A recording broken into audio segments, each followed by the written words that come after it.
ሰላም ጤና ይስጥልኝ ውድ የማያ ቻናል ቤተሰቦች እንደምን አላችሁልኝ እኔ በጣም ደህና ነኝ ሁሉም እናንተ ጋርም መልካም እንደሆነ ተስፋ አደርጋለሁኝ እንግዲህ ትንሽ ቆየት እንዳልኩባችሁ ይገባኛል ለዛም ደግሞ ይቅርታ ጠይቃለሁኝ ዛሬ እንግዲህ የመደምደሚያውን ክፍል የፍቅር እርግቦችን ይዤላችሁ ነው የመጣሁት ማለት ነው ትንሽ ስለቆየውባችሁ ግን ለማስታወስ ያህል ሳሌም ለጓደኛዋ ታሪኩን ወደ ኋላ ዞር ብላ እያጫወተቻት ነበር ያቆምነው በዚህም መሐከል ደግሞ ዳሪክን ትንሽ ስላመመው ሳሌም ልትጠይቀው ሄዳ ነበር እሷም ደግሞ በራሷ ጥያቄዎች ተወጥራ ነበር ምክንያቱም ምናልባት ሁለቱም ቤተሰቦቹ በተከታታይ ስላረፉ የኤችአይቪ ህመም ተጠቂ ሊሆን ይችላል ብላ ፈርታ ነበር እንግዲህ ቀጣዩን ክፍል አብረን ምን እንከታተለው ይሆናል ክፍል 3 የፍቅር እርግቦች አሁን ይቀጥላል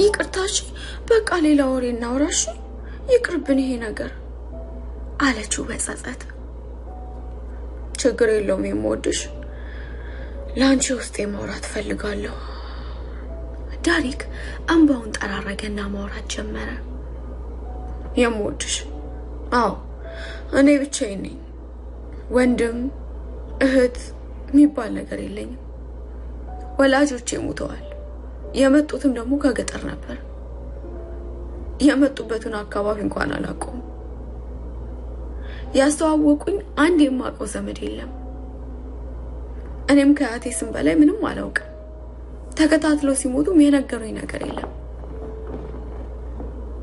ከነሱ የቀረኝ ሁለት ነገር ነው አቡቲና ዳሪክ አቡቲ እናቴ የምጠራኝ ስም ነው ዳሪክ ደግሞ አባቴ በቃ የቀሩኝ እነኚህ ስሞች ብቻ ናቸው ብቻዬን ነኝ ብቻዬን እኖራለሁ ብቻዬን ህይወትን ታገላታለሁ ለጥቂት ደቂቃዎች ዝም አለና ቀጠለ አንዳንድ ጊዜ ሳስበው በቤተሰብ የዘር ግንድ ላይ የቀረውት የመጨረሻ ቅርንጫፍ ይሆናል ይሰማኛል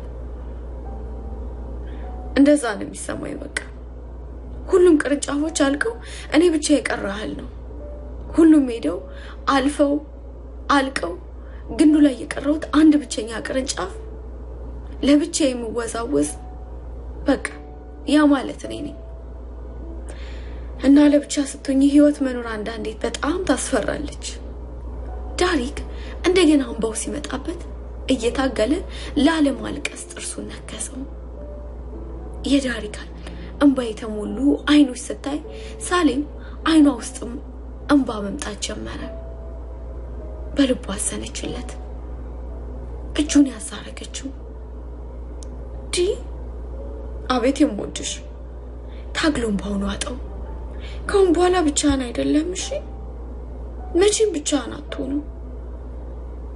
አውቃለሁ እንባ በተሞሉት አይኖቹ የሷን ተመሳሳይ አይኖች ማየት ጀመረ ታየዋለች ያያታል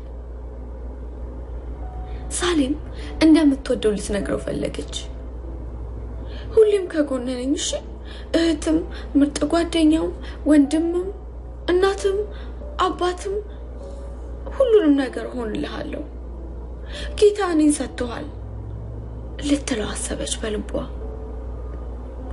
የምወድሽ ዳሪክ ጠራት ወይ ከሐሳቧ ባነነች ዳሪክ ሌላ የልብ ቅርጽ የተጣጠፈ ወረቀት አወጣና ዛሬ ዝም ብዬ ጻፍኩልሽ ነው ሳሌም ተጣድፋ ልትከፍተው ስትል እጆቿን ያዛት አሁን አይደለም እቤት ስትደርሺ እንደገና ባይኖቿ ስታየው ዳሪክን መልሶ ያጀመር ሳሌም ገብቷታል ይሄ ልጅ እንዳፈቀራት እሱም ተረድቷል ሳሌም እንደወደደችው ዳሪክ አሁንም ለሁለተኛ ጊዜ ፍቅር ጽሑፍ ነበር የጻፈላት ግጥሙን አነበበችው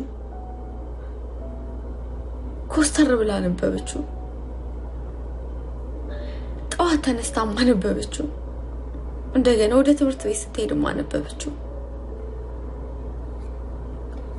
ሳሌም ከትምህርት ቤት መልስ ዳሪክን ስታገኘው ከፊት ለፊት ሄዳ ቁጭ አለችና ዝም ብላ ታየው ጀመር።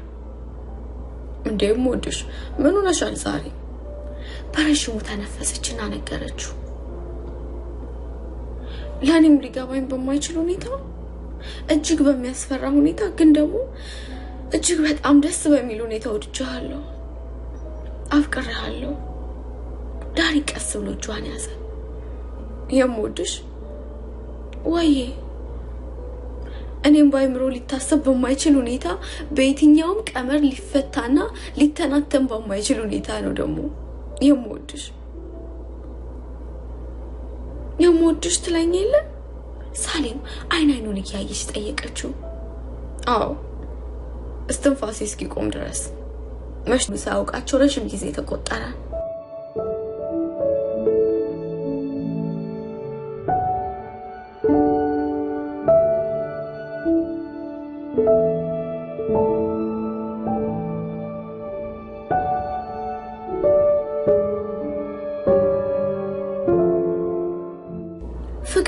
ፍቅር ብለው በጀመሩ በ16ኛ ወር ላይ ቁጭ ብለው ያወሩ አንዴ ምንነግርህ ነገር አለ።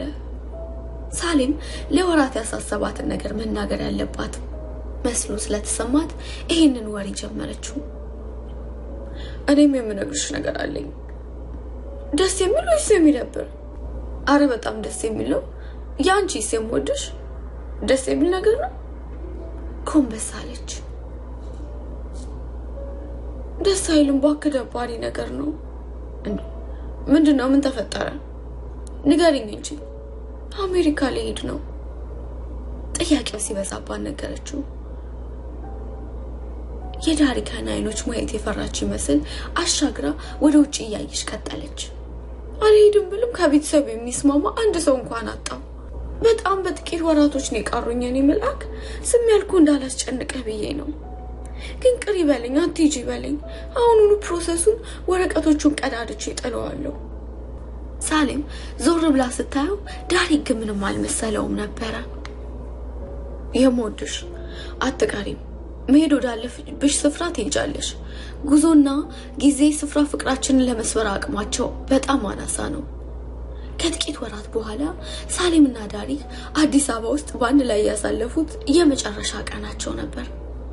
በጥቂት ቀናት ውስጥም ሳሌም አሜሪካ ሲያትል ውስጥ እንደገና ህይወትን የምትጀምርበት ቀን ነው። 2 ቀናቶች መጨረሻና መጀመሪያ። እነዚህ 2 ቀናቶች ሳሌም መቼም ብትሆን አትረሳቸው። ዝናብ አሁን ይወርዳል በዝግታ። ሰማዩ ጥቅጥቅ ባለ ጭጋግ ተሸፍኖ ሳይው ቀኑ ራሱ የሚመጣውን ያየን የሚመስለው የዳሪክን ሞትና ስንብት፣ የዝናቡ አወራረድ፣ የፀሐይ ድብልቅነት፣ የሰማዩ ላብና የደመናው ጥቁረት ሲታይ ቀኑ ራሱ የሆነ ልብ የሚያርድ ነገር አለው። የሆነ የሚያሳዝን ውበት ፈሶበታል። የዳሪክ ለሞት መታጨት አሁንም ውስጤን በሐዘን ሰብሮታል። እንባዬን ላለማውጣት እየታገልኩ ከሳሌም ጋር ዳሪክን ማዘጋጀት ቀጠለን። በጥቂት ጊዜ ውስጥ ዳሪክ ስንድ ሆነ። ለማይቀረው ጉዞ ታጨ። እሷ ግን አሁንም የሆናት ጸጥ ረጭ እርግጥ እንዳለች። ጥቂት ሰዓት ቆየውና ምንም አይመስልሽም ሳሌም? ምኑ ሳይ? የዳሪክ ነገር ነው ሐኪሞቹ ሊያደርጉት ያሉት ነገር። ቀና ብላየችኝ። ያሳስበኛል፣ በደንብ ያሳስበኛል። ግን ደግሞ ከሐሳቤ ከጭንቀቴ በላይ የማምነው አንድ ነገር አለ። ከፍቅሬ ተማርኩት አንድ ነገር አለ። የምታየውን ነገር ሁሉ የሚታመን አለመሆኑን ነው። ማየት ማመን ነው ይላሉ። እኔ ደግሞ በተቃራኒው ነው እላለሁ። ለኔ ማየት ምንም ማለት አይደለም። ትዝ አይልሽም? ወደዚህ ሀገር ስመጣ እንደዚህ ስትለኝ ከቀናት በፊት ሳሌም የተረከችልኝና ያወራችልኝ ነገር ትዝ አለኝ። አንድ አፍታ እንደገና በሐሳብ ሄድኩኝ። የመጨረሻ ቀን አዲስ አበባ። ምንም አይመስልም የኔ መልአክ? ሳሌም ነበረች። ትንሽ እንኳን አይጨንቅም? ከ4 ሰዓት በኋላ እኮ ለረጅም ጊዜ ልንለያይ ነው። ይሄ ቀን ለሳሌም የሚለያዩበት ቀን ነው። በሚቀጥለው ቀን አመሻሽ ላይ ወደ አሜሪካ ትበራለች። እሱ ደግሞ ከፍተኛ ነጥብ አምጥቶ ወደ ክፍለ ሀገር ዩኒቨርሲቲ ገብቶ ሪፖርት የሚያደርግበት የመጨረሻው ቀን ነው። በማለዳ ተነስቶ መሄድ አለበት። ባጭሩ ሳሌምና ዳሪክ ያላቸው ቀን ይሄ ነው። ህይወትና ኑሮ ሁለቱን ለመለያየት በትጋት ላይ ናቸው። በዚህ የመጨረሻ ቀናት ሳሌም ጭንቅ ላይ ሆነ የምታደርገው ጠፍቷት ስትዳክር፣ ዳሪክ ግን በተቃራኒው ተረጋግቶ ዝም ብሎ ቁጭ ብሏል። ለዛም ነበር የጠየቀችው። እሷ እንባ ባይኖቿ ሞልቶ ይፈስ ጀምሯል። ዳሪክ ቀስ ብሎ እንባዋን እየጠራረገ ማመን አለብሽ፣ አንለያይም። እንኳን በጊዜና በስፍራ መለያየት ቀርቶ ሌላ ነገር ቢመጣ እንኳን ፍቅራችንን እንደማይነደው እንደማንፈርስ ማመን አለብሽ። የምታዩን ብቻ አትመኝ፣ የምታዩንም እዩ። በቃ በፈጣሪ ዝም ብለሽ መኝ። ምንድነው የምታወራው? ያንተ ፍልስፍና ደግሞ አያልቅም። ሳሌም ተበሳጨች። እሱ ግን ተረጋግቶ ማውራቱን ቀጠለ። አየሽ የምወድሽ ማየት ማመን ነው ይላሉ። ግን እኮ የሚታየው ነገር ሁሉ እውነት አይደለም። አሁን አዲስ የተሰራ አስፋልት ላይ ብትሄጂ ከፊት ለፊትሽ አስፋልቱ ላይ ውሃ እንዳለ አይንሽ ይታያል። ግን ውሃ የለም። ወይም ደግሞ ሙሉ ብርጭቆ ውሃ ውስጥ ስትሮ ብትከቺ ስትሮ የተሰበረ መስሎ ይታይሻል። ግን እኮ ስትሮ አልተሰበረም። አንድን ዛፍ ከሩቁ ብታዩ ዛፉ ትንሽ መስሎ ይታይሻል። ስትቀርቢው ግን ዛፉ ትንሽ አይደለም። አሁንም በህይወታችን ላይ የሚታዩ ነገሮች ልንለያይ እንደሆነ ለአይኖቻችን ሊያሳዩን እየሞከሩ ነው። ፍቅርና እምነት ግን ከሚታየው በላይ ሂደው ያምናሉ፣ ያያሉ። እኔ እምነቴ ከማየው ነገር በላይ ነው። ያመንኩትን አሁን የማየው አይደለም፣ ይልቅስ ተቃራኒውን ነው። የማየው በውስጥ ያመንኩትን ነው። ለኔ ማየት ማመን አይደለም፣ ይልቅስ ለኔ ማመን ማየት ነው። የማምነው ደግሞ የኔና ያንቺ ፍቅር ከመጠን በላይ መሆኑን ነው። ስለዚህ ማንለያይ። ሳሌም የሚወራው ትንሽ የገባት መሰላት፣ ብዙ ግን አልገባትም። እሷ የሚታያት አይኑን አፍጥጦ በሁለቱ መካከል ሊገባ የሚንሳፈፈው መለያየት የሚባለው ጉድ ነው። የምታውቀው ከዓለም ግማሽ ርቃ ውቅያኖስ ተሻግራ ከፍቅሯ ልትለያይ መሆኑን ብቻ ነው። መለየት ባላንጣ፣ መለየት እጅግ በጣም ክፉና ጨካኝ በር ላይ ቆሟል። ያስፈራራታል። ሳሌም ታክሲ ውስጥ ገባች። ዳሪክ በተቃራኒ ጉዞውን ጀመረ። እሱ ላይ አይኗን ተክላ ከጀርባዋ ስታየው አይኗን የሞላው እንባ የዳሪክን ምስል አደበዘዘባት። ታክሲው ጉዞ ጀመረ። በዳሪክና በሷ መካከል ያለው ክፍተት እየሰፋ ሲመጣ መለያየቱን ሆነ። መለያየት አሸነፍኩ አለ። ሲጨንቃት የምታደርገው ሲጠፋት ሳምንታት አልፈዋል። አሁን ግን የጭንቁ ጫፍ ላይ ደርሳለች። እሱን ለመለያየት ለወራት ለአመታት ወይንም እስከ መጨረሻው ላታየው እንደምትችል ስታስብ ደረቷ ላይ የሆነ ከባድ ነገር ቁጭ ብሎ ሲከብዳት ትንፋሿን ያጣች መሰላት። በታክሲ ደግፎ አነሳትና እንደ ህፃን ደረቱ ላይ አስተርሶ ያባብላት ጀመር። ትንሽ ስትረጋጋ የምወድሽ ወይ እስከ ዛሬ ዋሽቼሽ አውቃለሁ? በጭራሽ። ቃሌን ታምኚዋለሽ? ራሷን ደፋ ቀና አደረገች። ካመንሽኝ ቃሌን ስሚ፣ አልለይሽም። መከራ ቢመጣ ችግርና መከራ ቢያይል እንኳን ሞት አፋፍ ላይ በቆም እንኳን እንገናኛለን በቅርቡ። ይሄ ቃሌ ነው። የምነግርሽ ይሄን ብቻ ነው። ቃሌን ካመንሽ ያመንሽውን ታይዋለሽ። የዳሪክ እርጋታና ድምጹ ላይ ያለው እምነት በራሱ ሳሌምን ቀስ በቀስ ሊያረጋጋት ጀመረ። አትለየኝም? አልለይሽም የምወድሽ፣ አልለይሽም። ይሄ ደግሞ ቃሌ ነው። እሺ አምናለሁ። ዛሬ ሲያትል ዳሪክን ካዘገጃጀነው ግማሽ ሰዓት ያህል ቆየ። እንግዲህ የማይቀረው ጉዞ ሂደት የሚፈጸመው ሐኪሞቹ መተው ነገሮችን እያብራሩልን ነው። በክፍል ውስጥ ያለነው ሳሌም፣ እኔ፣ ታዴና ዳሪክ እዚህ ሀገር እንዲመጣ ከረዱት ቤተሰቦች አንድ ሰው ጋር ነው። አንደኛው ሐኪም ቀለል ባለ ሁኔታ የሚደረገውን ቅደም ተከተል አስረዳን። በመጀመሪያ ዳሪክ ወደ ሆስፒታሉ ታችኛው ወለል ላይ የሚገኘው አንድ ክፍል ይወሰዳል። ከዛ ሐኪሞቹ ማሽኑን ሙሉ በሙሉ ያጠፉታል። በዚህ ሂደት ላይ የዳሪክ ሳምባ ሙሉ ለሙሉ መተንፈስ ያቆማል። ተከትሎ የልብ ትርታው ቀስ በቀስ ወርዶ 0 ላይ ይገባል። በቃ ይሄ መጨረሻው ነው። ከዚህ በፊት ካለን ተሞክሮዎች ይሄ ነገር ሲደረግ ለበሽተኞቹ ቤተሰቦች አስጨናቂ ስለሚሆን በስፍራው ላይ መገኘት ካልተፈለገም አለመገኘት እንደሚቻልም ልንናገር እንችላለን አለ። ሳሌም ከዳሪክ ጎን እንደማትሄድ ስትናገር እኔም ጭንቅ ቢሆንብኝም እሷን ብቻዋን ትቼ መሄድ ስላልፈለኩኝ እዛው ለመቆየት ተስማማው። ታዴና ሌላው ሰው እዛ ክፍል ውስጥ እንደማይገቡ ውጪ መሆን እንደሚመርጡ ተናገሩ። ነርሶቹ ዳሪክን ሊወስዱ ሲዘጋጁ ሳሌም አቋረጠቻቸው። ይቅርታ፣ ትንሽ ጊዜ ከዳሪክ ጋር መውሰድ ይችላሉ? እሺ፣ የምትፈልጊውን ያህል ውሰጂ። አንደኛው ሐኪም ነበር። ለብቻሽ መሆን ነው የምትፈልጊው? አዎ፣ ለብቻው ለ5 እስከ 10 ደቂቃ በወስድ ነው። ሁኔታ የሆነ ነገር ያስተዋለች ነበር የምትመስለው። የሳሌምን ጥያቄ አክብረን ሁላችንም ክፍል ውስጥ ሳሌምንና ዳሪክን ጥለን ወጣን። ሁላችንም ወተን የዳሪክ የሆስፒታል ክፍል በሩን ተዘግቶ ሳየው ሳሌም ምን እያደረገች ምን እያለችውን ብዬ ማሰብ ያልቀረም። ብዙ አልቆየችም። የምታደርገውን ነገር ጨርሳ ነርሶቹን ጠራቻቸው።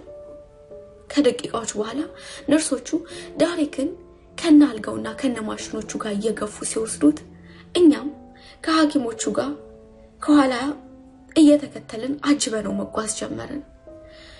በሰላማዊ እንቅልፍ ውስጥ ያለው ዳሪክን ሲያዩት ወደ ዘላለማዊ ጉዞ የሚሄድ ሳይሆን ለእረፍትና ለጉብኝት ወደ ሌላ ሀገር የሚሄድ በአውሮፕላን የመጀመሪያ ማዕረግ እየሄደ ያለ በጥልቅ እንቅልፍ ላይ ያለ ቱሪስት ነው የሚመስለው። የመጨረሻው ቀን አዲስ አበባ። ወደ ኢትዮጵያ አየር መንገድ የበረራ ቁጥር እንኳን በደህና መጡ። የበረራ ከአዲስ አበባ ሮም ወደ ዋሽንግተን ዲሲ የሚበር የምንበርበትም ከፍታ ደግሞ 35,000 ጫማ ሲሆን በአሁኑ ሰዓት በምዕራቡ ሱዳን የአየር ክልል ውስጥ እንገኛለን። ሳሌም በአውሮፕላኑ የድምጽ ማጉያ ከሚወጣው የአብራሪውን ድምጽ እየሰማችሁ የሱዳን የአየር ክልል ውስጥ የሚለውን ብቻ ነበር። ከሀገር ለመውጣት የሚፈጀው ያን ያህል ጊዜ ብቻ ነው። አቤት ፍጥነቱ! ተወልዳ ያደገችበትን ሁሉን ያየችበትን የፍቅርን ሃሁ የቆጠረችበትን ምድር እንዲህ በደቂቃዎች ለቃ ስትወጣ እንደገና ልቧ በሐዘን መወጋቱ አልቀረም። እንባዋ እንደገና በአይኗ ሊመጣ ሲዳዳው ትናንት ሌሊቱንና ዛሬ ቀኑን በልቧ እያሰላሰለች ስትጽናናበት የነበረውን የዳሪክ ቃላቶች ማሰብ ጀመረች። አንለያይ የሚለውን የዳሪክ ቃላቶችን ስታስብ ድምጹን ስታሰላስል ነፍሷ በውስጧ ሲሰክን ስትረጋጋ ታወቃት። አጠገቧ ያለውን አነስተኛ የጉዞ ብርድ ልብስ ስትለብስ ተራስ አውጥታ ደገፍ ስትል ዳሪክ ያላትን የነገራትን ስታስብ ከሰሞኑ ከነበራት ድካም የተነሳ እንቅልፍ ሲወስዳት ደቂቃዎች አልፈጀባትም። የሚበላ ነገር ምን ይፈልጋሉ? ቺክን ወይ ሳንድዊች? ቆይቶ ከጥቅል እንቅልፍ ውስጥ የቀሰቀሳት ያስተናጋጇ ድምጽ ነበር። ከገባችበት ጠሊል እንቅልፍ የተነሳ ሳሌም ከእንቅልፏ ለመንቃትና ያለችበትን ለማወቅ ትንሽ ጊዜ ወሰደባት።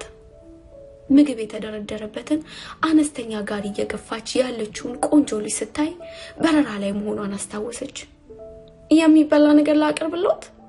የበረራ አስተናጋጇ በፈገግታ ሳሌም አንቱ ተበላ ስትጠራ ሰምታ ስለማታውቅ እሷን ፈገግ አለች። ምን ያህል ጊዜ ሆነ? የት ነው ያለነው? ሳሌም ጠየቀች። አሁን ከሮም ወደ ዲሲ እየበረርን ነው። ምግብ ይፈልጋሉ? አልፈልግም። ምንም መብላት አልፈልግም። ካላስቸገርኩሽ ዲሲ እስክንደርስ ባትቀሰቅሺ፣ መተኛ ብቻ ነው የምፈልገው። ችግር የለም አልቀሰቅሰውትም። አስተናጋጇ ወደፊት መሄድ ቀጠለች። ሳሌም አይኗን ጨፈነችና ማሰብ ጀመረች። ፍቅሬን አምነዋለሁ፣ ዳሪክን አምነዋለሁ፣ ያመንኩትን ደግሞ አየዋለሁ። ይህንኑ ስታሰላስል እንደገና እንቅልፍ ወሰዳት። ዛሬ ሲያትል በረጅም ኮሪደር አልፈን በአሳንሰር ውስጥ ወደ ታች ወረድን። በመጨረሻም አንዲት የሆስፒታሉ አነስተኛ ክፍል ውስጥ ደርሰን ቆምን። ሁለቱ ሐኪሞች ሳሌምንና እኔን እያዩ ይህ የምናደርገው ነገር ደስ የሚል ነገር አይደለም፣ አስጨናቂ ነው። ሐኪሙ ሁለታችንንም እያየ እርግጠኞች ናችሁ? እዚሁ ናችሁ? ቀሪውን ነገር ማየት ትፈልጋላችሁ? እኔ እርግጠኛ ነኝ፣ የትም አልሄድም። ሳሌም በሙሉ ልብ መለሰች። ሳይ አንቺ ከፈለግሽ ግን መሄድ ትችያለሽ። ፈርቻለሁ። መፍራት ብቻ ሳይሆን ተርበት ብቻለሁ። ግን ደግሞ ሳሌምን ብቻዋን ትቻት መሄድ ፈጽሞ አልፈለኩም። ችግር የለም እዚህ ሆናለሁ። የሳሌም እጅ ጥብቅ አድርጌ ያስኩትና ቆምኩኝ። ሲያወራን የነበረው ሐኪም እንግዲህ መጀመራችን ነው ብሎ ለሌላው ሐኪም ምልክት ሲሰጠው ሐኪሙ ዳሪክ ከአደጋው ቀን ጀምሮ ሲተነፍስ የነበረውን ማሽን ሄዶ መነካካት ጀመረ። አንድ ነገር በነካ ቁጥር የዳሪክ ደረት በጭንቀት ወደ ላይ መነሳት፣ ለመተንፈስ መታገል ጀመረ። ደረቱ ወደ ላይ ከፍ ዝቅ እያለ ትንፋሹ እየተቆራረጠ ለመተንፈስ ሲታገል እጅግ ያሳዝናል። ትንሽ ቆይቶ ሐኪሙ ማሽኑን ሙሉ በሙሉ ሲያጠፋ፣ ሌላኛው ሐኪም ደግሞ በዳሪክ ጉሮሮ ውስጥ የመተንፈሻ ቱቦውን የገባውን ቀጭን ቱቦ ማውጣት ጀመረ። በዚህ ጊዜ ዳሪክ በከፍተኛ ጭንቀት ማሳል፣ ያለ ማቋረጥ ማሳል፣ ካንገቱ ጭንቅላቱ እየተነሳ ማሳል ጀመረ። እንደ መንፈራገጥ እያለ ሳለ፣ ከሳሉ ቀጥሎ የሚተናነቅ በሚመስል ሁኔታ ትንፋሽ ለማግኘት ሲታገል፣ ከዚህ በላይ ማየት ስላልቻልኩኝ እየተንቀጠቀጥኩ እንባዬ እየወረደ በተቃራኒው ወደ ግድግዳው ዞርኩኝ። ሳሌም በድኖና ቆማ ታየዋለች። ስዞር ደግሞ ሌላ ነገር፣ የዳሪክን ትርታ የሚያሳየው ማሽን የልብ ትርታውን ቁጥር ማየት ጀመርኩ። 120 130 145 156 ወደ ላይ እየወጣ ነው። ከዛ ደግሞ በፍጥነት ወደ ታች መውረድ ጀመረ። 145 131 117 96 78 55 43 28 ቁጥሮቹ ቁጥር ብቻ አልነበሩም። የዳሪክን ዘላለማዊ ጉዞ የሚያውጁ የስንብት አሃዞች ነበሩ። ዳሪክ እየሄደ ነው፣ ወደ ፍጻሜው እየመጣ ነው። የመጀመሪያ ቀን ሲያትል። ከአዲስ አበባ ዲሲ ተኝታ እንደገና ከዲሲ ሲያትል ስትደርስ እንዲሁ ስታንቀላፋ ስትተኛ ነበር የመጣችው ሳሌም። ድክም ድብር ክፍት ብሏታል። ሲያትል ደርሳ ከአውሮፕላኑ ወርዷ ትንሿ ኬሪዮኗን እየጎተተች በኤርፖርቱ ውስጥ ጥቂት እንደሄደች አበባ ይዞ የሚጠብቃት አባቷና አጃቢዎቹን ስታይ ወደ እነሱ ማምራት ጀመረች። ጥቂት እርምጃዎችን ተራምዳ በተቃራኒው አቅጣጫ ስታይ ግን በአይኗ ላይ ሊሆን ይችላል ብላ ያልጠበቀችውን ነገር ተመለከተች። ዛሬ ሲያትል የዳሪክ የልብ ትርታ መውረድ ቀጠለ። 26 25 ሲደርስ ግን ወደ ታች መውረዱን አቆመ። ቀጥ አትነቃነቅ የተባለ ይመስል አሁንም ዝም ብሎ ቆመ። ምንድነው? ምን ይሆን ነው ያለው? አንደኛው ሐኪም ጠየቀ። ሌላኛው በተራው እኔ አላውቅም፣ የልብ ምቱና ሂደቱን የሚቆጣጠረውን ማሽን እስኪው ቲን ቲን ቲን እያለ 25 ላይ ረጅም ጊዜ ቆመ። ሁላችንም ተገረምን። ተደንቀን ስናይ የልብ ትርታው ቆይቶ 26 27 28 ወደ ላይ መውጣት ጀመረ። ትንሽ ቆይቶ 36 51 64 72 ላይ ቆመ። ሁሉም ሐኪሞች እየሆነ ያለው ነገር ግራ አጋብቷቸው ወደ ዳሪክ ተጠግተው ምርመራ ጀመሩ። አንደኛው በስቴቶስኮፕ ሳምባውንና ልቡን ካዳመጠ በኋላ በጣም ይገርማል፣ ሊታመን የማይችል ነገር ወደኛ ዞረ። የሚገርም ነው፣ በራሱ በሳምባው እየተነፈሰ ነው። የመጀመሪያ ቀን ሲያትል። ኦ ማይ ጋድ ሳሊም ያየችውን አላመነችም። ህልም ነው ወይስ እውነት ነው? የምታየው ነገር ምንድነው? ዳሪክ ከፊት ለፊቷ ከሁለት ፈረንጆች ጋር ቆሟል። እሱም አበባ ይዞ በትከሻው ያዘችው ቦርሳ ወደቀ። ኬሪዮኑ መንገድ ላይ ተንከባለለ።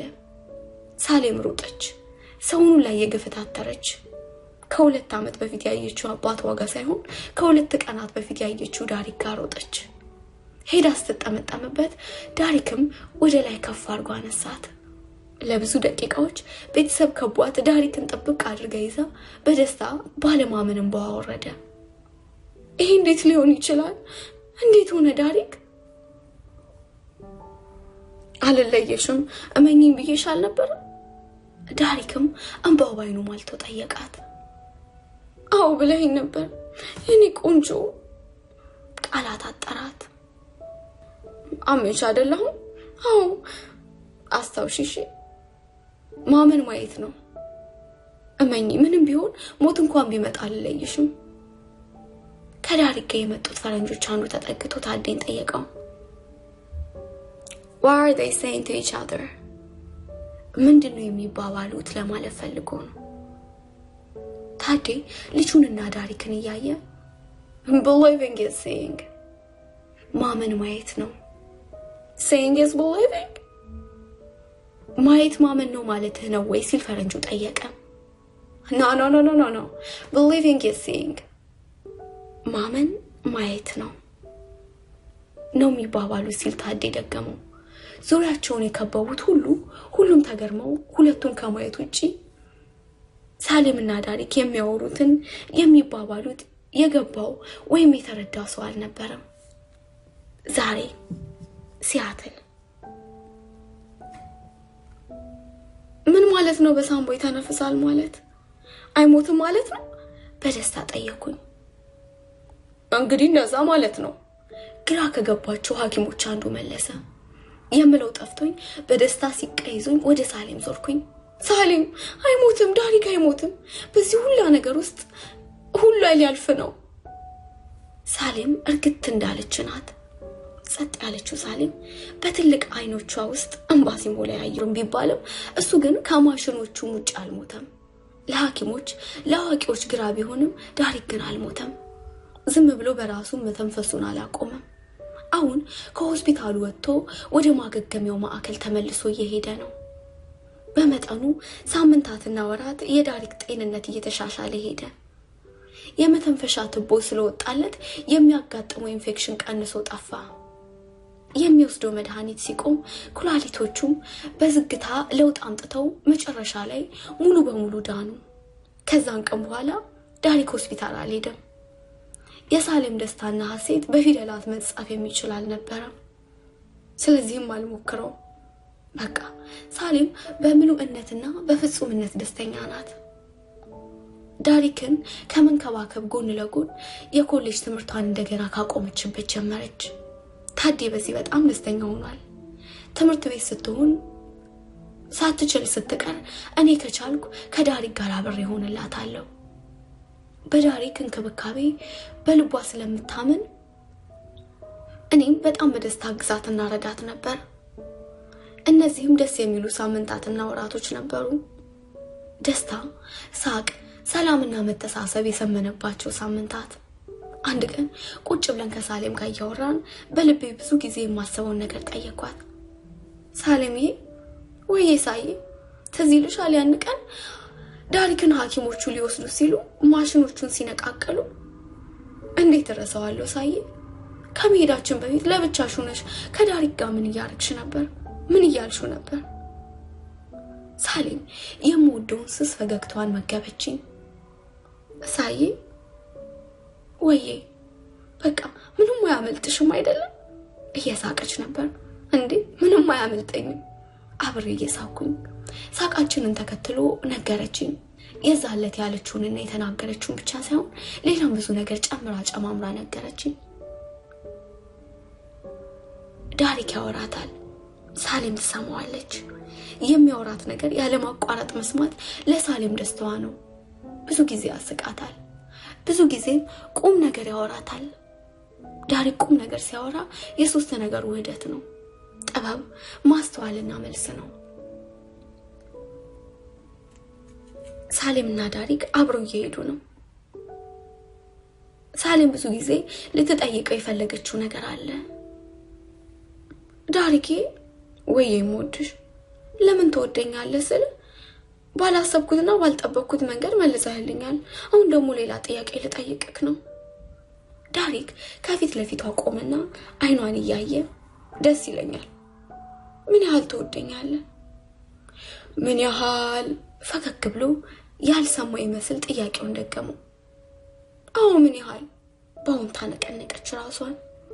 ዳሪክ ለደቂቃዎች ያህል ዝም ብሎ ሲያያት ቆየና ሬድ ሺፍት ሲባል ሰምተሽ ታውቂያለሽ? ሬድ ምን? ኧረ እኔ ሰምቼ አላውቅም። ደግሞ ምንድነው? የፊዚክስ ተርም ነው። እሱ ይለፍሽና ሌላ ነገር ልንገርሽ። ይሄ ያለንበት ዩኒቨርስ በብርሃን በበለጠ ፍጥነት እየሰፋ እንደሚሄድ ታውቂያለሽ አይደል? ዳሪክ እጆቹን ወደ ጎንና ጎን እያሰፋ ስዕላዊ በሆነ መንገድ ያሳያታል። አላውቅም። አንተ ከየት ሰማኸው? ከየት ተሳወቀው? አንስታይን ጀነራል ሪላቲቭ ቲዮሪ መለሰላት። ከዛም ቀጠለ። የምወድሽ ያለንበት ዩኒቨርስ በየደቂቃው በየሰከንዱ በብርሃን በበለጠ ፍጥነት እየሰፋ፣ በሌላ አነጋገር ደግሞ የዩኒቨርስ ጫፍ ከመሬት በፍጥነት እየራቀ ያድጋል። ሩቅ ያሉ ዓለማትንና ከዋክብቶችን በመሬት በብርሃን የበለጠ ፍጥነት እየራቁ ዩኒቨርስም እየሰፋ ይሄዳል። ዳሪክ ትንሽ አሰበ። እኔ ላንቺ ያለኝ ፍቅርም እንደዚሁ ነው የሚመስለኝ። እኔ መሬት ነኝ፣ ያንቺ ፍቅር ደግሞ ዩኒቨርስ ነው። መጀመሪያ ያየሁሽ ቀን ፍቅርሽ ቅርቤ ነበር፣ እነካው ነበር። ነገር ግን በየሰከንዱ በ3 ዳይሜንሽን እየሰፋ እያደገና እየጠለቀ ሄደ። በደስታ እየሰማችሁ ዳሪክ ቀጠለ። የምወድሽ አይቼሽ እንደገና ዞር ስል ላንቺ ያለኝ ፍቅር ይሰፋል። የምወድሽ ሬድ ሺፍት የብርሃን ዌቭ ወይንም የብርሃን ርዝመት መለኪያ ነው። ሳይንቲስቶች የዩኒቨርስን ፈጣን እድገት ከመሬት ያለውን ርቀት ለመለካት ይጠቀሙበታል። ጂኦሜትሪ ነው፣ የረቀቀ ፎርሙላ አለው። ምን ያህል ተወደኛለህ ላልሽው ይህን ያህል ብዬ ልነግርሽ አልችልም። ምክንያቱም ፍቅሬ በየቀኑ እያደገና እየጨመረ የሚሄድ ነው። በሬድ ሺፍት እንኳን አይለካም። በመሰረቱ እውነተኛ ፍቅር መለኪያ የለው። ሰዎች ፍቅሬ ቀነሰ፣ ፍቅሬን አስጨርሺ ምናምን ሲሉ ግራ ይገባኛል። የማይለካ ነገር እንዴት ያልቃል? የማይወሰን ነገር እንዴት ይቀነሳል? እንዴት እንደምወድሽ እኔም አላውቀውም። መታደል ነው። በዚህ ልጅ በእንደዚህ አይነት ሁኔታ መወደድ እጅግ በጣም መታደል ነው። ትንሽ ቆይታ ደግሞ ጠየቀችው። የኔ ቆንጆ ወይ ይህን ሁላ ነገር ግን ከየት ነው የምትሰማው? ሬድ ሺፍት፣ ጀነራል ሪላቲቪቲ ምናምን ዩኒቨርስ ስለማነብ ነዋ። የዳሪክ ማሽኖች ሲነቃቀሉ ዳሪክን ወደ ሞት ልናሰናበት ጊዜው ሲቃረብ ያለችውን ነገር መናገር ጀመረች። ሁላችንም ከወጣን በኋላ ሳሌም ዳሪክ አጠገብ ሄዳጆቹን ያዘች። የተከደኑ አይኖቹን አየች። ከዛም ነገረችው። የኔ መልአክ አባቴን ለመንኩት፣ ፍቅሬን አትውሰድብኝ አልኩት፣ ግን አልሰማኝም። ሐኪሞቹንም ለመንኳቸው አንተን እንዳይቀሙኝ፣ እነሱም ግን ሊሰሙኝ አልፈለጉም።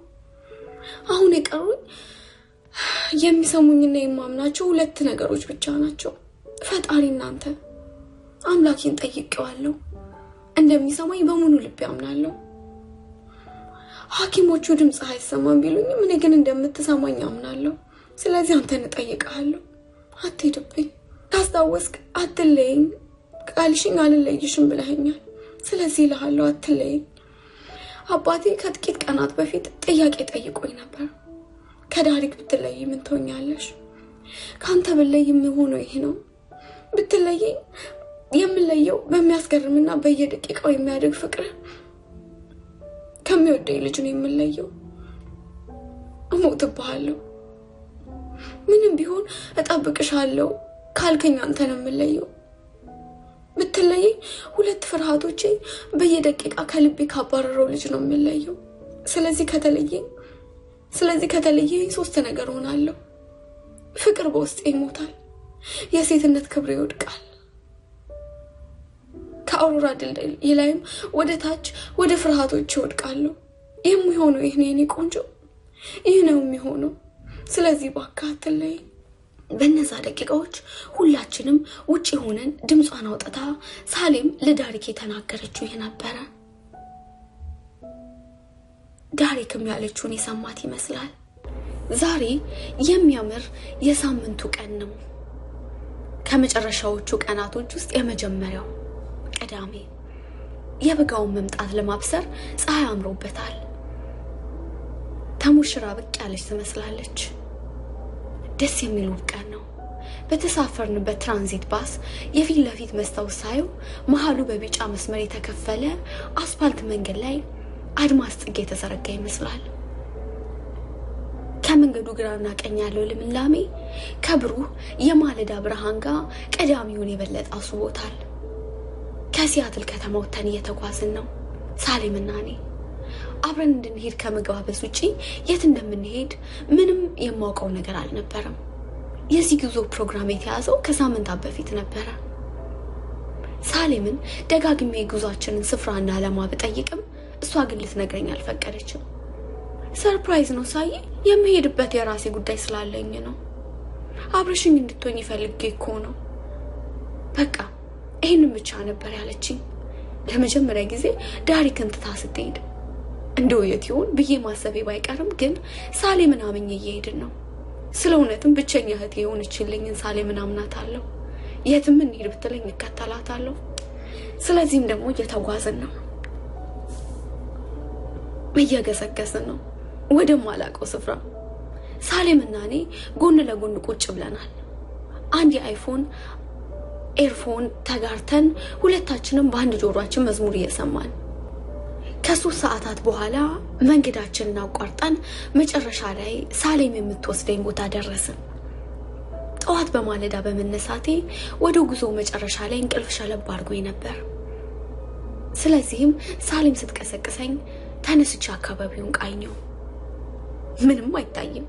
ከባሱ ስወርድ ያየሁት ምንም የሌለበት ምድረ በዳ ላይ የተገነባውን መጨረሻ የማይታየው ግዙፍ ግቢ ነበር። የግቢው አጥር በረጃጅም የሽቦ አጥሮች ታጥሯል። በመግቢያው አቅጣጫ የተጻፈውን ሳነብ ኮይተን ዊች ኮሬክሽናል ፋሲሊቲ ይላል። እስር ቤት ነው እንዴ? ሳሌም እስር ቤት ምን እናደርጋለን? እየታሰረ ዘመድ አለሽ እንዴ?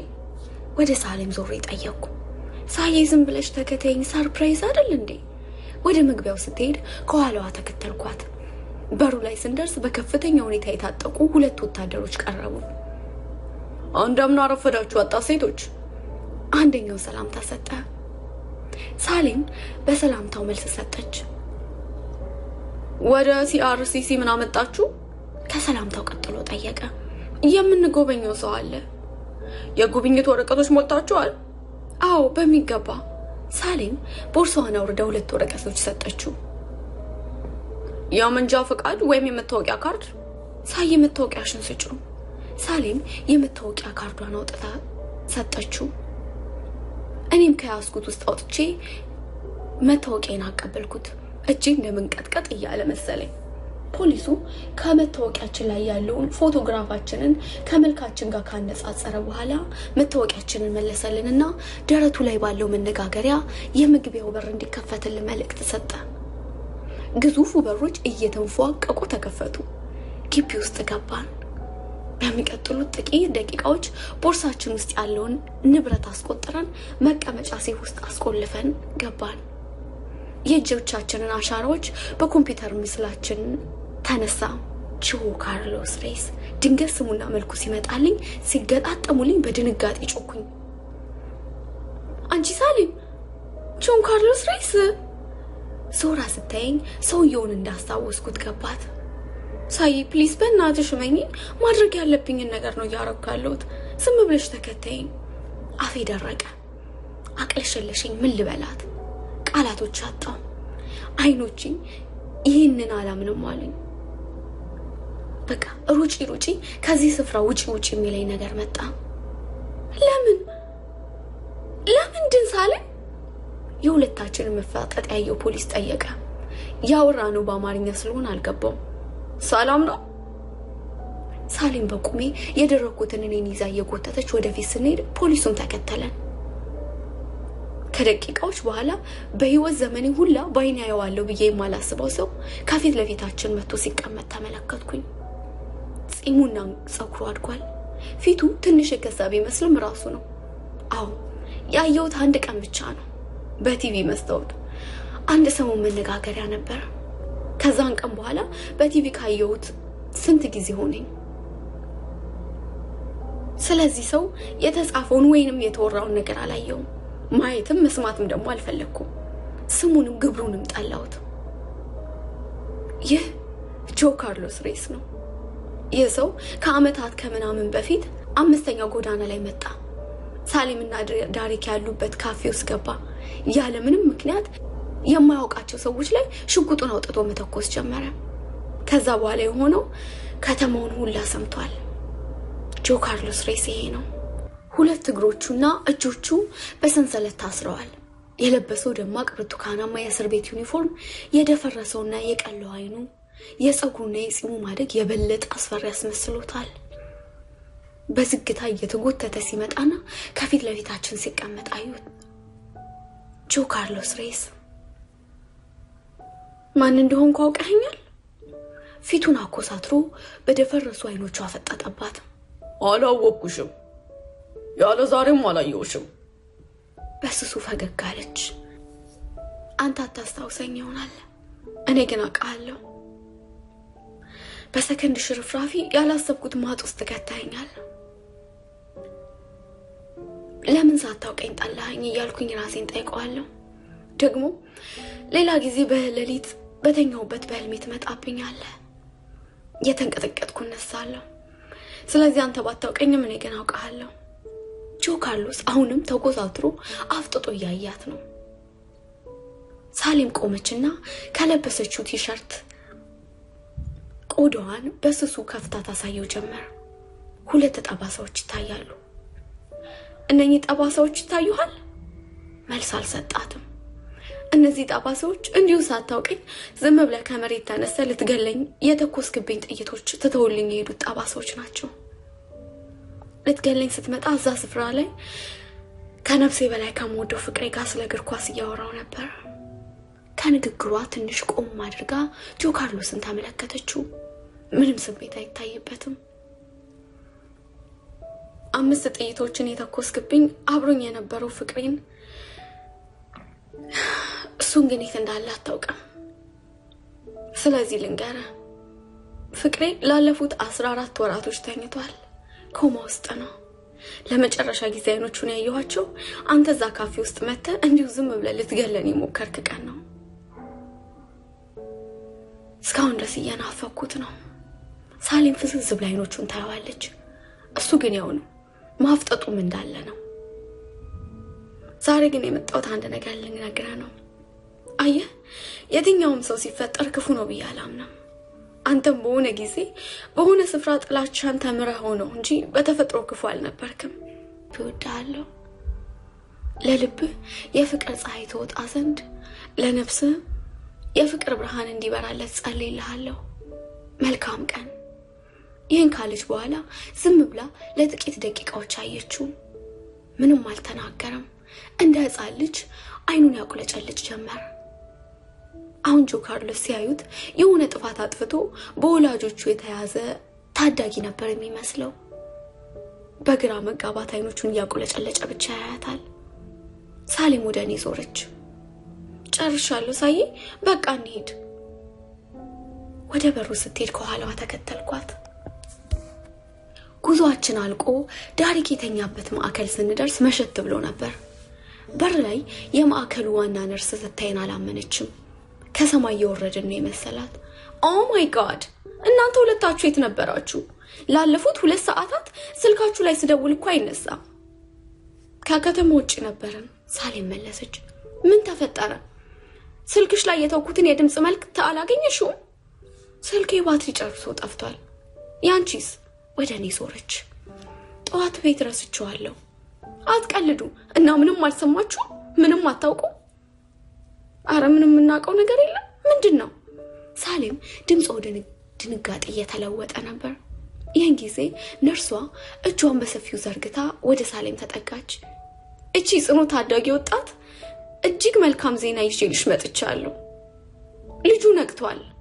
ሳሌም እቅፍ አድርጋ ያዘቻት። መጀመሪያ አልገባኝም። ቀጥሎ ደግሞ በህልም ያለው መሰለኝ። የትኛው ልጅ? መንቃትስ ደግሞ ምንድነው? ቀጥሎ ደግሞ ቃላቶቹ እንደ ገደል ማሚቱ ያስተጋቡብኝ ጀመር። ነቅቷል። ነርሷ ሳሌምን አቅፋ ስትጮህ ይሰማኛል። ዳሪክ ከ2 ሰዓታት በፊት ሙሉ በሙሉ ነቅቷል። ይህ በሕክምና የማይገለጽ ተአምር ነው። ሳሌም እንኳን ደስ ያለሽ። ልጁ ያለችው ዳሪክ ነው። መንቃት ደግሞ ያው ደግሞ ከገባበት ሰመመን መውጣት ነው። የሆኑ ሁላ ሲገባኝ በረጅሙ ኮሪደሩ ላይ ወጥቼ ወደ ዳሪክ ክፍል መሮጥ ጀመርኩኝ። ስገባ ቀድሞውን የደረሱት እነታዴ ቆመው ዳሪክን ጋርደውታል። ከመሮጤም ከመደንገጤም ወይም ከጉጉቴ ነው መሰለኝ ትንፋሽ ይቆራረጣል። አልፊያቸው ካልጋው ግርጌ ጋር ሂጄ ቆምኩኝና ከታዴ ጋር የሚያወራውን ዳሪክን ማየት ጀመርኩ። ሀቅ ነው። ተአምር ፊት ለፊቴ ይታየኛል። ከ420 ቀናት በኋላ ከ10,080 ሰዓታት በኋላ ከ800 ደቂቃዎች በኋላ ሰመመን ውስጥ ከገባበት 14 ወራቶች ሊሞላው ጥቂት ደቂቃዎች ሲቀሩት ሳሌም ጆ ካርሎስን ይቅር ብላ እንደተመለሰች የዳሪክ አይኖች ተከፈቱ። አይኖቹ ተከፍተው እንደ በፊቱ የሳሌም ሰሌዳ ላይ የተጻፈው መልእክት አነበቡ። የኔ መልአክ ዛሬ ሴፕቴምበር 3 2011 ሲሆን ቀኑ ቅዳሜ ነው። ያለው ኤቨረስት ከተማ ውስጥ የሚገኝ ማገገሚያ ማዕከል ነው። አጠገብ ከሌለው አትደንግጥ። በፍጥነት እመጣለሁ። እጅግ አድርጌ ማፈቅር ያንተው ሳሌም። ይህንን የሳሌምን መልእክት ያነበቡት የዳሪክ አይኖች መልሰው አልተዘጉም። የሳሌምን አይኖች ሊያዩ እጅግ ናፍቀው እየጠበቁ ነው። ከታዴ ጋር የሚያወራው ዳሪክ አፌን ከፍቼ እያየሁት ሳሌም ከኋላ የመጣች አሮጠችም። ድንጋጤም አይታይባትም። መገረምም መደነቅም አልተሞላባትም።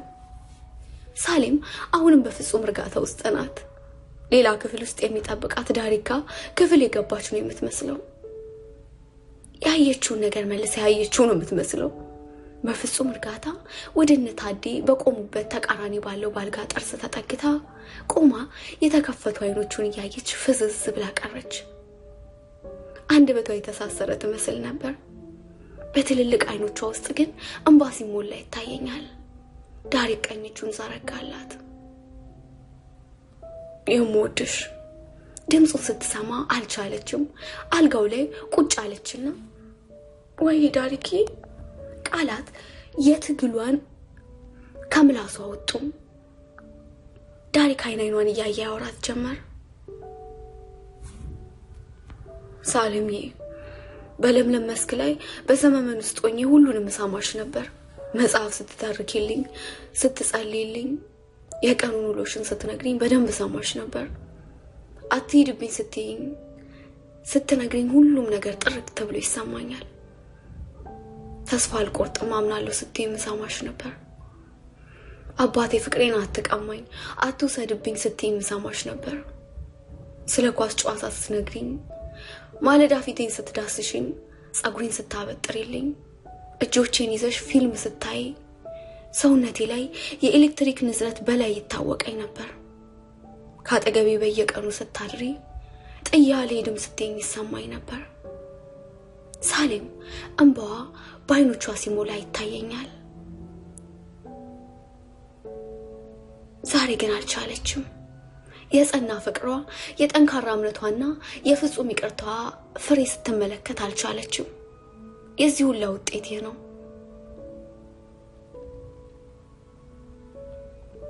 ሳሌም እንባዋ ይወርድ ጀመረ። አውቃለሁ የኔ መልአክ፣ አውቃለሁ የኔ ፍቅር፣ ተሰማኝ እንደነበር አውቃለሁ። እንባዋ እንደወረደ ከለቅሶ ጋር እየታገለች እቅፍ አድርጋ ያዘችው። እሱም ጥብቅ አድርጋ ያዛት። እውነተኛ ፍቅር ነው። የምወድሽ ታስታውሻለሽ ምን ያህል ተወደኛለህ ብለሽ ስትጠይቂኝ ፍቅሬ መለኪያ የለውም ስልሽ እንደተቃቀፉ ጠየቃት። አዎ በትክክል አስታውሳለሁ የኔ ውድ። ቀና ብላየችው። የምወድሽ ተሳስቼ ነበር። ፍቅሬ መለኪያ አለው። የፍቅሬ መለኪያ አንቺ ልብ ነው። ያንቺ ልብ ያህል ነው የማፈቅርሽ። ልብሽ እጅግ ትልቅና ሰፊ ብርቱ ነው። የተሞላው ደግሞ በፍቅር በእምነትና በየዋህነት ነው። እኔም የማፈቅርሽ የልብሽን ያህል ነው። የፍቅሬ መለኪያው መልካሙ ልብሽ ነው። እንደገና ሳይላቀቁ ጥብቅ ተደራርገው መተቃቀፍ ጀመሩ። የሁለቱ ልጆች በተለይም የሳሌም ሁኔታን ያየ በደስታ ለማልቀስ አይቻለው። እንባዬ በምን ይቁም? ቀና ብዬ ሳይ ህይወትም የታዴን ትከሻ ደገፍ ብላ ታለቅሳለች። ታዴም እንዲሁ እንባውን በጣቶቹ ይጠራርጋል። እንዲህ ላያችሁ ሁሉምና ሁኔታ ያሳዝናል። የዳሪክና የሳሌም ፍቅር ጥላቻን እየጠረገ ሊያጠፋ ከዚሁ ክፍል የጀመረ መሰለኝ። ከታዴና ከሳሌም ፍቅር ይጀምራል። ይሄ ደግሞ አምስተኛው አቬኒው ላይ በደረሰው አደጋ ኮማ ውስጥ የገባው ልጅ ተነስቷል የሚለው ወሬ ሰምተው የተለያዩ የቴሌቪዥን ጋዜጦች በሩን ወረውታል። ልታናገራችሁ ፈቃደኛ ናችሁ ጠየቀችኝ። ታዴ አሁን ለጊዜው ጊዜው እንዳልሆነ ተናግሮ ነርሷን አሰናበታት። መነሻው ነው፣ እየጀመረ ነው። የነዚህ ሁለት ታዳጊዎች የፍቅር ታሪክ ማዕበሉ እየጀመረ ነው። ማዕበሉ ሲጻፍላት ሲወራ ሲነገር ፊልም ሊሰራበት ነው። ማዕበሉ ይህንን ክፍል አልፎ ሊወጣ ነው። የጥላቻን ግድግዳ ሊያፈራርስ ሊጀምር ነው። በየስፍራው በምቾት ተቀምጦ ላለው ጥላቻ ድንጋጤ ነው።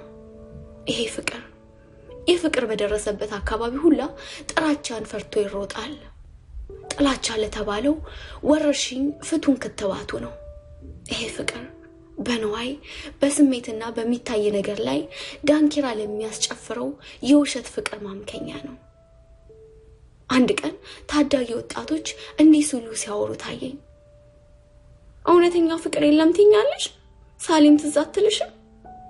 ፍቅር የለም ጠፍቷል ትለኛለህ? ዳሪክን አታስታውሰው? ምን ነው ትዝ አይልሽም? ያኔ ዳሪክ ሳሌምን ለማዳን ራሱን አሳልፎ ሲሰጥ ጥይቶች ሲዘንቡበት ትዝ አይልህም? ሳሌም ስርቻ ውስጥ ገብታ ሞት የተኛውን ዳሪክ ስታነሳው አታስታውሽም? ዳሪክስ ሳሌምን የምወድሽ ከከፍታሽ አትውረጂ ሲላት ትዝ አይልህም? ሳሌምስ በየቀኑ ካልጋው አጠገብ አልሄድም ብላ ዳሪክን ስትንከባከበው አታስታውሽም? ዳሪክ ግጥሞች ሲጽፍላት ሺህ ጊዜ የምወድሽ ሲላት ማመን ማየት ነው የምወድሽ ያለ ሳሌምስ ሁሉንም ነገር እርግፍ አድርጋ ትታ እሱን ብቻ ስታስበው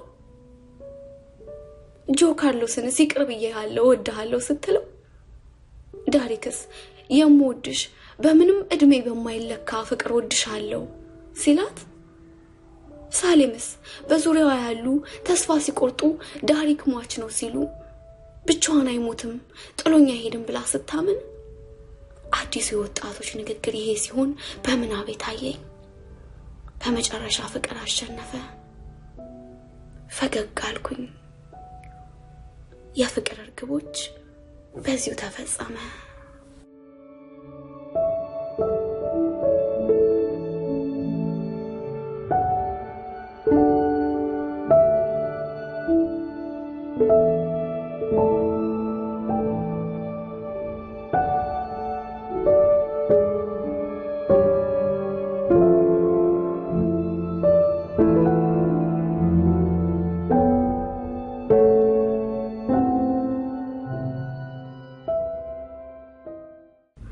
እንግዲህ ውድ አድማጮቼ ተመልሼ መጥቻለሁ።